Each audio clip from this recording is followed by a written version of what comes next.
사랑하는 수원새 하늘교회 성도 여러분, 행복한 안식일입니다. 오늘 이 기쁜 안식일에 우리 성도 여러분들이 계신 곳에서 함께 예배드리신 분들과 함께 우리 하나님의 사랑과 은혜를 충만히 누리게 되시기를 바랍니다. 샤밧 샬롬. 자, 오늘은 종말입니까? 라고 하는 제목으로 함께 말씀을 나눠보도록 하겠습니다. 자, 요즘 들어 부쩍 이 주변에서 종말 혹은 이 마지막 때라고 하는 말들을 자주 듣게 됩니다. 심지어 언론에서도 이 단어들을 활용하여 기사를 작성하는 것을 쉽게 볼 수 있습니다. 아마도 이처럼 이 종말이나 마지막 때라는 단어가 이 활개를 치는 이유는 우리가 현재 처한 상황과 무관하지 않을 것입니다. 자기도 모르게 입에서 종말이라는 단어가 나오게 만들 만큼 현재 우리가 처한 상황은 이 많은 이들을 공포와 두려움으로 몰아가고 있습니다. 우리 성도님 여러분들은 어떠십니까? 여러분들도 이 세상이 끝날 것에 대한 공포와 두려움으로 혹 떨고 계시지는 않으십니까? 사실 이 종말이라는 단어는 단어 자체만 놓고 보면 이 세상이 끝난다고 하는 단어에 불과합니다. 예를 들어 이 졸업이라고 하는 단어를 한번 생각해 볼 수 있습니다. 종말이나 졸업이나 사실은 어떤 사건을 의미하는 것이지 이 단어 자체가 누군가를 두렵게 하거나 공포스럽게 할 능력은 없습니다. 문제는 이것을 받아들이는 자의 이 마음의 자세나 혹은 처한 형편에 따라서 이 단어가 공포를 주기도 하고 또 그렇지 않기도 하다는 사실입니다. 위에서 제가 예로 언급한 이 졸업으로 이야기를 하면, 예를 들어 졸업을 앞둔 대학생이 운이 좋게도 졸업 전에 대기업에 이미 입사를 하였다고 하면 이 학생에게 졸업은 어떤 의미로 다가오겠습니까? 반대로 이 졸업을 앞둔 시점에서 변변하게 준비한 자격증도 없고 심지어 성적도 좋지 않아서 졸업을 해도 딱히 할 수 있는 것이 없는 그런 학생인 경우에 이 졸업이라고 하는 단어는 어떻게 다가오겠습니까? 똑같은 졸업이지만 두 학생이 졸업에 대해서 갖는 생각은 완전히 다를 것입니다. 종말도 마찬가지입니다. 이 세상의 역사가 끝난다고 하는 사실은 모든 이들을 절망과 공포로 몰아넣지는 않습니다. 오히려 예수님은 이 제자들을 떠나실 때 이렇게 하면 세상의 끝이 올 것이다라고 하는 말씀으로 남겨진 자들에게 오히려 살아갈 희망과 용기를 주셨습니다. 마태복음 24장 14절입니다. 이 천국 복음이 모든 민족에게 증언되기 위하여 온 세상에 전파되리니 그제야 끝이 오리라. 예수님께서는 제자들에게 복음을 열심히 전하라고 명령하셨습니다. 왜냐하면 이 복음이 열심히 전파되어서 세상 끝까지 전파가 되면 비로소 세상의 끝, 이 종말이 올 수 있기 때문이라고 설명하신 것입니다. 예수님의 이와 같은 말씀은 세상에 임할 종말을 두려움과 절망으로 받아들이는 자들에게는 사실 이게 도저히 납득이 되지 않는 말씀일 것입니다. 심지어 이 세상이 끝나기를 고대하면서 열심히 복음을 전해야 한다니 도대체 이게 무슨 말도 안 되는 주장인가 라고 그들은 생각할 것입니다. 자, 그렇다면 여기서 중요한 질문 하나를 드리고 말씀을 계속 이어가겠습니다.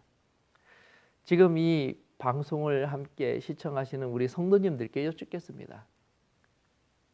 여러분들은 온 세상이 종말을 이야기하고 있는 바로 지금, 그리고 종말이 매우 가까이 다가온 바로 이 시점에서 어떤 감정을 갖고 이 종말을 바라보고 계십니까?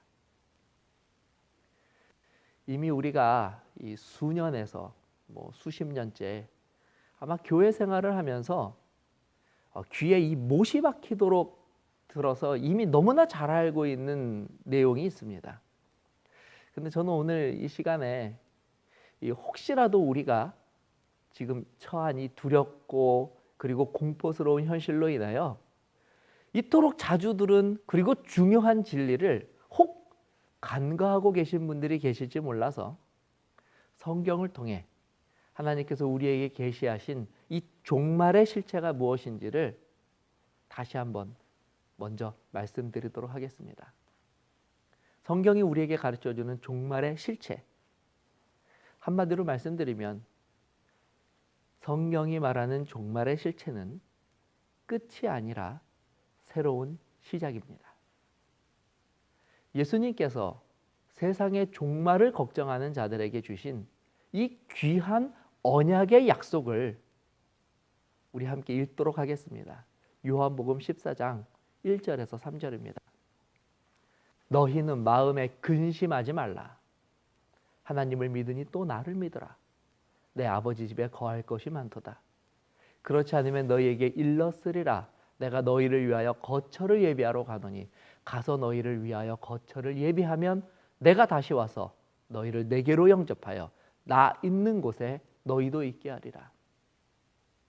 이 세상의 역사는 반드시 종말을 고하게 됩니다.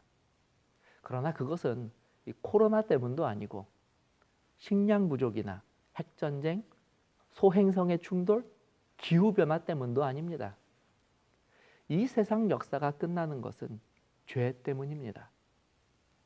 인간이 하나님을 거절한 결과로 인하여 이 세상은 죄 때문에 종말을 맞이하게 될 것입니다. 그러나 우리가 절망하거나 실망할 필요가 없는 것은 이 종말로 인하여 우리 모두의 삶이 끝나는 것은 결코 아니기 때문입니다. 이런 근심은 하지 말라고 예수님께서 이미 2000년 전에 우리에게 당부하셨습니다. 왜냐하면 종말 이후 우리는 오히려 죄로 인해 큰 고통과 두려움 속에서 살던 이 세상에서 비로소 벗어날 수 있게 될 뿐만 아니라 다시는 죄로 인해 고통받을 필요가 없는 세상에서 영원한 삶을 누리며 살 수 있게 될 수 있기 때문입니다. 계시록 21장 1절 그리고 3절에서 5절에 있는 말씀입니다. 또 내가 새 하늘과 새 땅을 보니 처음 하늘과 처음 땅이 없어졌고 바다도 다시 있지 않더라. 내가 들으니 보좌에서 큰 음성이 나서 이르되 보라 하나님의 장막이 사람들과 함께 있음에 하나님이 그들과 함께 계시리니 그들은 하나님의 백성이 되고 하나님은 친히 그들과 함께 계셔서 모든 눈물을 그 눈에서 닦아주시니 다시는 사망이 없고 애통하는 것이나 곡하는 것이나 아픈 것이 다시 있지 아니하리니 처음 것들이 다 지나갔음이로라. 보좌에 앉으신 이가 이르시되 보라 내가 만물을 새롭게 하노라 하시고 또 이르시되 이 말은 신실하고 참되니 기록하라 하시고.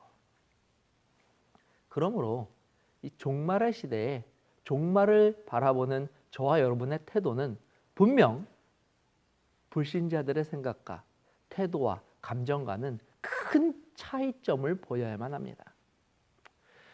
먼저 우리들은 이 종말을 두려움과 공포로만 바라보는 우리들의 생각과 태도를 지금이라도 빨리 바꾸어야만 합니다. 이 외국에서는 이 심심치 않게 종말을 대비하는 자들의 이야기가 가끔 기사로 소개되곤 합니다.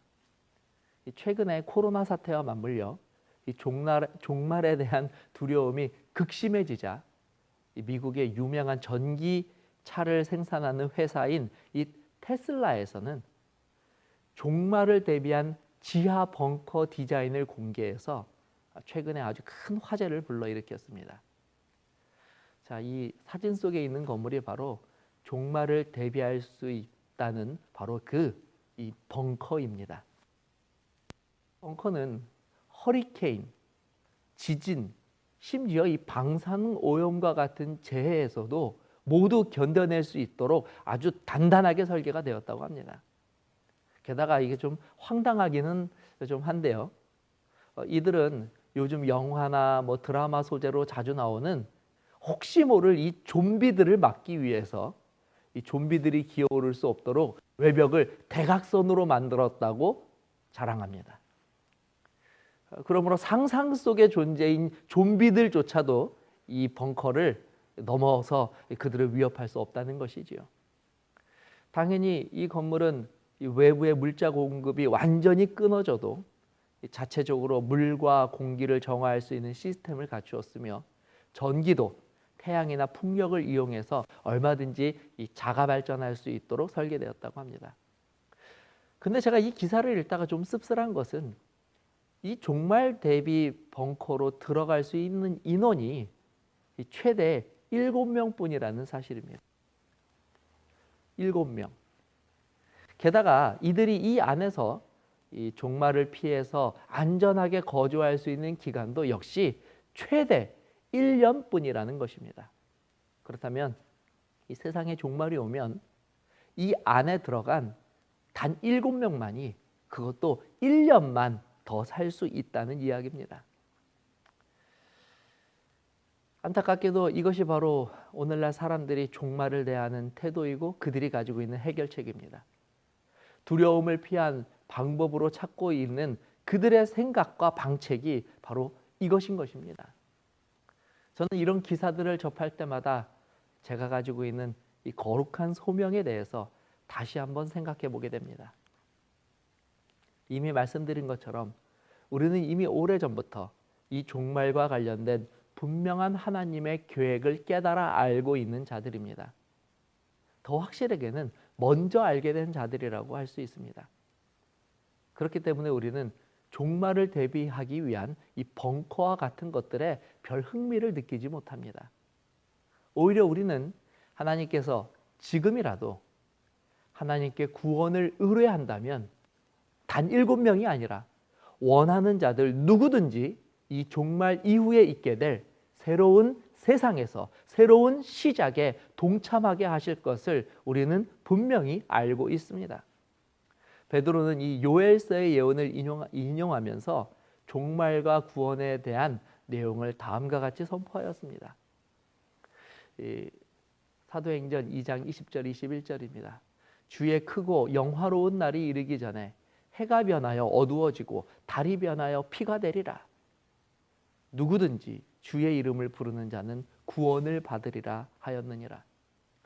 요엘 선지자가 예언한 주의 크고 영화로운 날이란 성경적 의미의 종말을 뜻하는 사건입니다. 여기서 우리가 주목해 볼 것은 바로 이 종말이 가까워진 바로 이때에, 종말의 때에 여전히 하나님께서는 큰 기회를 열어주셨는데 그것은 주의 이름을 부르는 자들은 누구나 구원을 받을 수 있게 된다는 바로 이 하나님의 선포를 오늘 저와 여러분들이 주목하여 보아야 하는 것입니다. 이 예언은 예수님의 마지막 말씀 속에서도 그 동일한 내용을 찾을 수 있습니다. 마태복음 24장 14절입니다. 이 천국 복음이 모든 민족에게 증언되기 위하여 온 세상에 전파되리니 그제야 끝이 오리라. 즉 세상 끝은 복음 전도가 맞춰져야 이르게 된다는 사실입니다. 다시 말해 세상이 끝날 때까지 복음을 전하는 일은 결코 중단되지 않고 계속 있게 될 것이며 사람들에게 구원의 방주에 탈 수 있는 기회는 여전히 열려 있을 것이라는 의미입니다. 그러므로 오늘 우리가 종말을 바라보는 태도와 생각은 세상 사람들의 태도와 생각과 크게 달라야 합니다. 그럼 무엇이 달라야 하겠습니까? 맞습니다. 오늘 우리가 하지 말아야 하는 것은 세상 사람들처럼 두려워 떨며 주저앉아 숨죽이고 낭망하며 근심하고 걱정하면서 세월을 보내는 그런 일들은 지금 당장 멈춰야만 합니다. 오늘 우리가 해야 하는 것은 새로운 세상이 이제 곧 올 것이라는 그 소망을 되새기며 함께 모여 미래를 이야기하고 복음을 전파하며 낭망하는 자들을 찾아 위로하고 격려하고 용기를 주어야 합니다. 바울은 이 복음을 가진 자들이 낭만과 절망의 때에 어떻게 행동해야 될지를 분명하게 권면하여 주었습니다. 데살로니가전서 4장 14절 18절입니다. 우리가 예수께서 죽으셨다가 다시 살아나심을 믿을진대 이와 같이 예수 안에서 자는 자들도 하나님이 그와 함께 데리러 오시리라.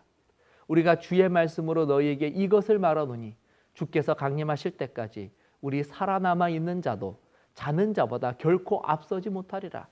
주께서 호령과 천사장의 소리와 하나님의 나팔 소리로 친히 하늘로부터 강림하시리니 그리스도 안에서 죽은 자들이 먼저 일어나고 그 후에 우리 살아남은 자들도 그들과 함께 구름 속에 끌어올려 공중에서 주를 영접하시리니 그리하여 우리가 항상 주와 함께 있으리라. 그러므로 이러한 말로 서로 위로하라. 사랑하는 성도 여러분, 하나님께서 오늘 우리에게 정녕 바라시는 일이 무엇이겠습니까? 이 세상에 종말이 이르게 되면 과연 그것이 끝이겠습니까? 아니면 종말을 맞이한 모든 자들이 오늘 하나님의 말씀대로 새로운 세상에서 새로운 삶을 시작하게 되겠습니까? 오늘 우리는 무엇을 위해 기도하고 또 어떤 모습을 하나님 앞에 보여드려야 하겠습니까? 코로나로 인해 모든 것이 정지되었다고들 이야기합니다. 정말 그렇습니다. 학교도 중단되고 예배도 중단되었습니다. 그러나 그렇다고 해서 저와 여러분들이 가져야 할 이 거룩한 사명까지도 중단된 것은 아니라는 사실을 발견하시게 되시기를 바랍니다. 어쩌면 오히려 지금 이전에는 좀 바쁘다는 핑계로 함께하지 못했던 가장 가까운 사람들에게부터 우리가 하나님께로부터 받은 이 복음의 소망을 나누어 줄 수 있는 절호의 기회가 되는 것입니다. 두렵다는 말로 다가오는 미래를 걱정하기보다는 우리가 할 수 있는, 아니 우리만 할 수 있는 용기와 위로의 말을 지금 건네 주어야만 하는 것입니다. 하나님께서는 지금 이 순간 우리가 가장 거룩하게 구별된 자로 하나님 앞에 서기를 원하고 계십니다. 구별된 자로 하나님 앞에 서기를 간절히 원하고 계십니다. 무엇을 구별해야 하겠습니까? 저와 여러분들의 태도, 종말을 대하는 태도가 달라져야 합니다. 저와 여러분 모두가 종말의 두려움을 새로운 희망으로 변화시키는 하나님의 복음의 일꾼들로 이 세상으로 나아가게 되시기를 간절히 바라며 축복합니다. 자, 우리가 다시 만나는 그날, 우리가 함께 모여서 예배드린 그날, 바로 오늘 우리가 나누었던 이 복음의 열매들이 우리 가운데 풍성하게 임하게 되기를 간절히 바라며 말씀을 마치도록 하겠습니다. 기도하시겠습니다. 하늘에 계신 아버지, 주님께서 오늘 변함없이 우리들에게 위로와 평안과 소망을 허락하시니 감사합니다. 아버지, 비록 우리가 코로나로 인하여 또 약한 세대로 인하여 절망과 두려움 가운데 놓여 있지만 주여 저희들에게 다시 한번 복음의 능력을 회복시켜 주사 주여 저희들을 이 세상과 구별하여 주시옵시고 우리가 지금 이때 해야 할 일이 무엇인지를 깨닫게 하여 주심으로 아버지의 오심을 우리가 더욱 기쁨으로 맞이할 수 있는 주님의 일꾼들이 되게 하여 주시옵시고 우리 모두에게 소명과 소망을 허락하여 주시옵소서. 주님의 은혜와 사랑에 다시 한번 크게 감사드리며 사랑이 많은 예수 그리스도의 이름으로 기도합니다.